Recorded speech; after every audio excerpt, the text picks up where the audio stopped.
Sveiki visi, laikas laidai, kuris supažindins jūs su pačiais įvairiausiais Kauno technologijos universiteto fakultetais. Šiandien kviečiu jūs pažiūrėti antrąją dalį apie fundamentaliųjų mokslų fakultetą.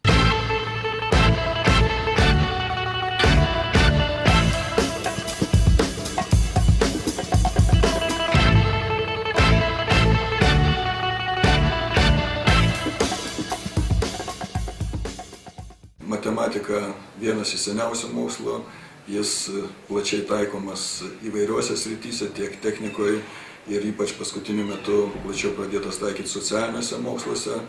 Katedros paruošiamas specialistas yra labai įvairiapusiškas. Pirmiausia, jis gauna fundamentalių dalykų pagrindus. Gauna tokias žinias, kurios nesensta. Ir tuo pačiu jam tada daug lengviau yra adaptuotis besikeičiančioje aplinkoje, nes žinios jo yra pakankamai universalios. Be mūsų matematinės sistemotyros katedros yra taikomosios matematikos katedra. Galiu paminėti, kad matematinės sistemotyros katedrai virš 60 metų, o taikomosios matematikos katedrai virš 40 metų. Reikšmė labai sustiprėjo atsiradus kompiuteriams, programiniai įrangai, kadangi jų atsiradimas sąlygojo vis platesnį taikymą, sudėtingesnių matematikos metodų ir didesnis atsiranda poreikis šios srities specialistų. Mūsų katedros dėstytojai, žinoma, moko viso universiteto studentus, nes jiems visiems dėstomi yra bendrieji matematikos kursai. O fundamentaliųjų mokslų fakultete mūsų katedros dėstytojai be tų bendrųjų kursų dar dėsto įvairius specifinius kursus.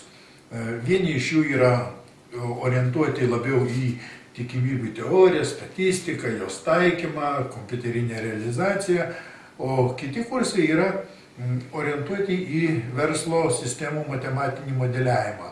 Tai aš galiu paminėti kaip tokie kursai kaip rizikos teorija verslo sistemose, turto draudimo matematinė teorija, gyvybės draudimo matematinė teorija, lošimų teorija.